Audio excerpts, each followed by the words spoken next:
वणी येथे दरवर्षी होत असलेल्या जगदंबा माता शारदीय नवरात्र उत्सवास येत्या 3 ऑक्टोबर पासून सुरुवात होत आहे। यासाठी सर्व तयारी पूर्ण झाली आहे। या संदर्भात माहिती वणी जगदंबा ट्रस्टच्या वतीने देण्यात आली। वणी जगदंबा माता मंदिराला प्रवेशद्वारापासून आकर्षक विद्युत रोषणाई करण्यात आली आहे। सभा मंडपात आकर्षक सजावट करण्यात आली आहे। घटी बसणाऱ्या महिलांची वैद्यकीय तपासणीसाठी वैद्यकीय अधिकाऱ्यांची नियुक्ती करण्यात आली आहे।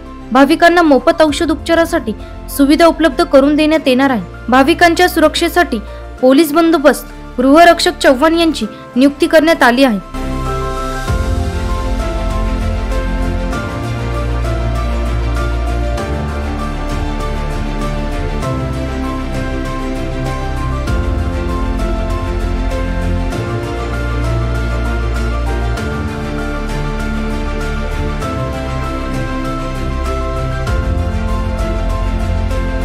एनसीएन न्यूज साठी प्रतिनिधी अनिल गांगुर्डे, वणी।